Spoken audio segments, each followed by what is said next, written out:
welcome to another episode. My queens, my followers, thank you for being here. Today I'm talking about anxiety and dieting because the root cause of dieting is actually a coping mechanism for life, right? It's to cope with internal and external stresses.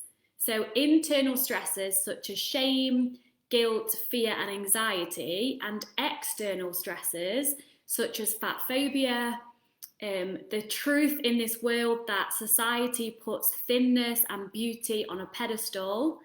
And some of these stresses that we deal with are based purely on the external fat phobia. So I'm talking culture, for example, people judging others on the basis of body size, body shaming, managing discrimination from professionals such as doctors, fat-phobic doctors that are deciding that every single health condition that a larger bodied person goes to get help with is just dependent on what size their body is, and genuinely just trying to lose weight to fit into society.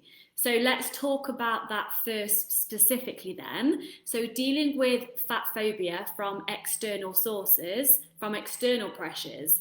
I want to just read a quote to you, and it goes like this: loving the body that we are in today without trying to lose weight and make ourselves smaller requires a commitment to proudly be ourselves, knowing that we will be judged by others. So let me tell that to you again. So loving the body that we are in today without losing weight requires a commitment to proudly being ourselves, knowing that we will be judged by others. And before I move on from that, I just want to say that we are going to be judged no matter what. Like, whether you're bigger, smaller, the same, whatever colour hair you've got, what ethnic background you're from, thank you for the hearts. Everyone is going to judge everyone. I mean, for God's sake, we even judge people, right? I like to say I've come such a long way and I really genuinely don't judge, but we still have that instant thought that comes to our mind when we look at certain situations or certain things, right? So judgment, whether you're fat, thin, medium-sized, whatever, you are going to get judged. And when we learn to be okay with that, this is freedom. This is like the step in the door of freedom. So that's another topic. I'm going on a tangent. I love judgment. I love to talk about that. But let's be honest, going back to this topic on fat phobia and the society that we live in, weight bias in our culture today is so real. It's so real. And I believe we have two choices to deal with this in our lives today. So choice number one is we can bow down to fat phobia in society. So we can stay in at the weekends, we can honour the ideal body type, we can wear jeans when it's really hot outside just because we don't want to show the world our legs, right? We can say no to dinners out because we're either scared to eat or scared to stop eating and we think we're going to lose control. We can have sex with the lights off. We can have no sex at all because God forbid our partners see our bodies in different angles, right? We can blame ourselves for the behaviours that we do as a direct result to diet culture. For example, binge eating, emotional eating, shame eating, talking about different body sizes, body shaming ourselves as well. Hey, Lucy. We can do all these things. We can be scared of food. We can yo-yo diet, we can hate on ourselves, and last but not least, we can starve ourselves physically, emotionally, and spiritually. Or that's choice number one of dealing with fat phobia in today's society. Or you can choose choice number two. And choice number two is we can stand proud in who we are despite the judgments from others.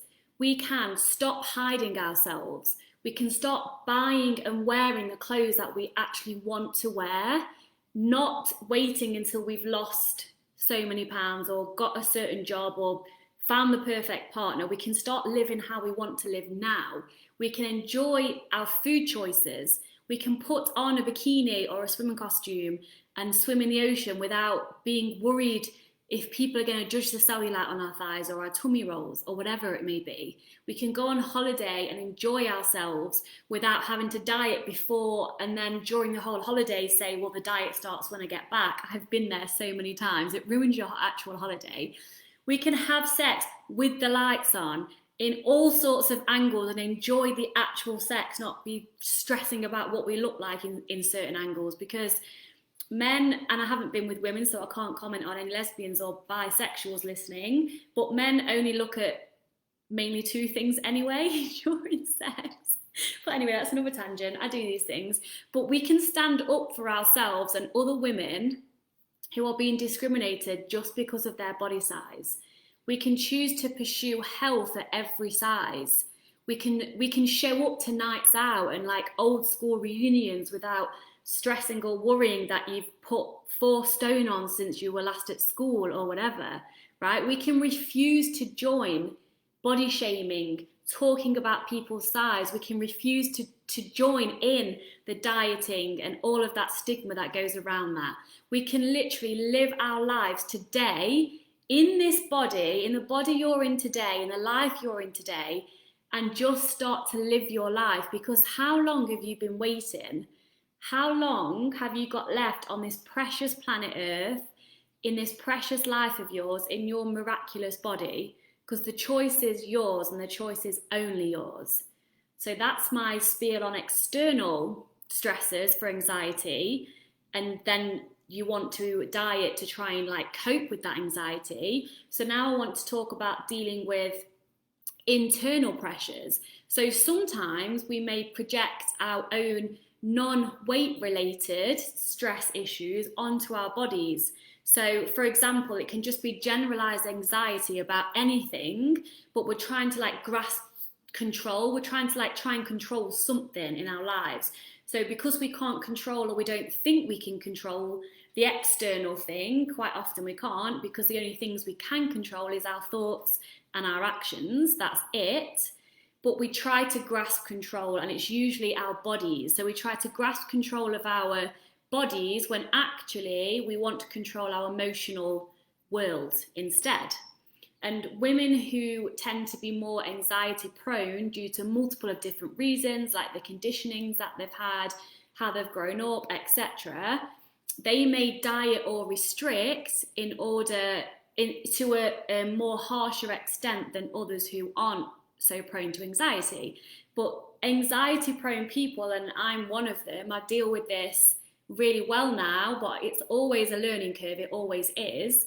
But more anxiety prone people, they're unable to sit with their emotions. They don't feel like they can sit and feel this anxiety without pursuing a diet or like a diet plan to get themselves, quote, under control, because again, it's that grasping for control. But the huge problem with this is that dieting, restricting, and attempting to manipulate our bodies is only a distraction from the underlying anxiety. So it doesn't actually solve any of the anxiety. It just has a false sense of security that makes us feel like we're like, quote, doing something productive to help get ourselves under control, to get our lives under control, because we can't deal with this anxiety. Is it making sense? So we use dieting as a coping mechanism, but it takes us away, further away from the real problem where our anxieties come from in the first place.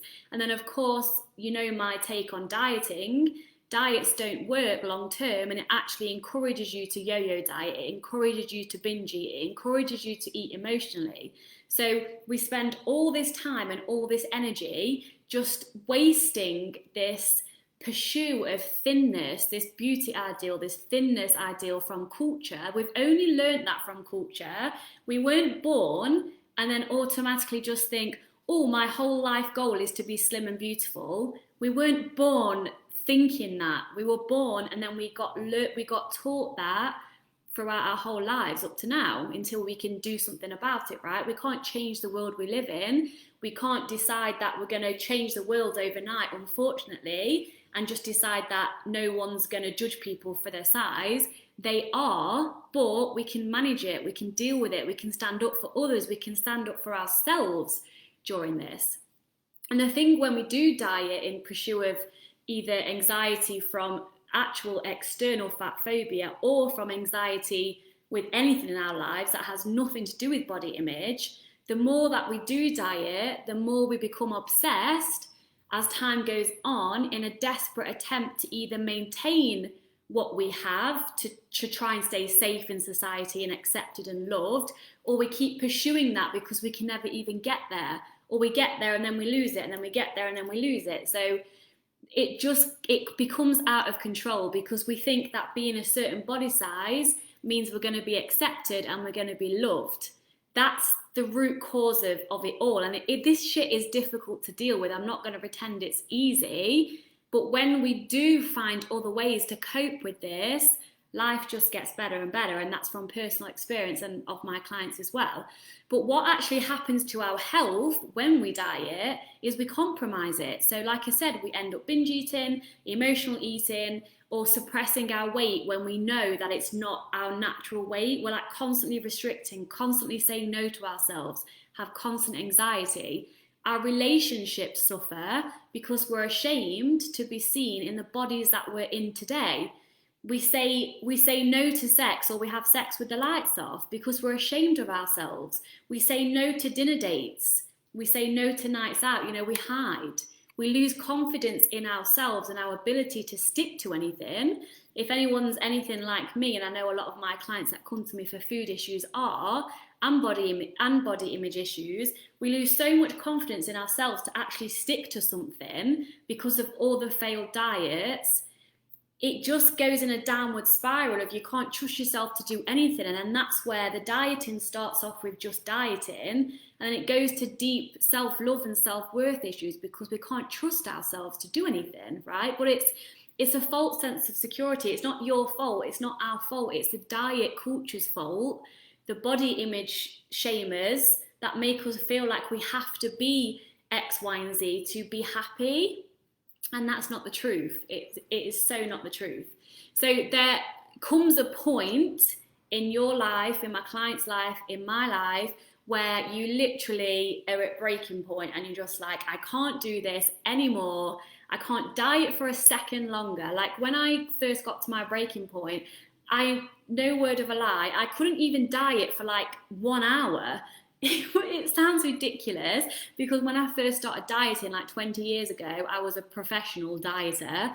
I could stick to it for months and I kind of loved all the food prep and all of that. But then my kind of mental health deteriorated. And then up until my breaking point, I couldn't even stick to a diet for like 1 hour.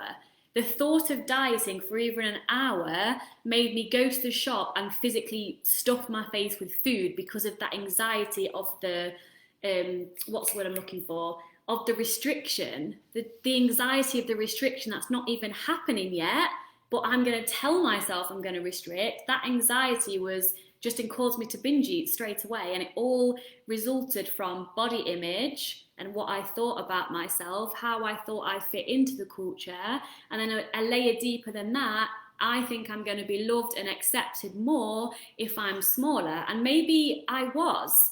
But that's not important to me anymore because I want people in my life that accept and love me for who I am, not whether I've got abs or whatever. So just ask yourself what's important to you. And when we get to this breaking point and you're ready to to release all the walls, all the blocks, all the restrictions that you're trying to cover up this anxiety with, because actually eating disorders, body-related disorders, it's all an underlying anxiety issue that we just try to grasp control at. So that's where I come in. If you're ready to love yourself, love your life, and be healthy from the inside out without trying to like diet or control anything, because people come to me and they say, I want to control my food, and then I kind of smile and say, you can't control anything in life at all apart from your thoughts and your actions. That's it. And they look at me like, really? That doesn't really make sense. What about he, she, they, this circumstance? Whatever you're in, whoever you have around you, however much money you've got or haven't got, whatever your condition your body is in, anything is everything to do with you and your thoughts and what actions you take. So if you're ready to work on that, whether you're struggling with food, binge eating, anxiety, body image struggles, this is what I do. This is what I help people with. This is what I live for. My clients know, I know a few of you are watching, how passionate I am about this.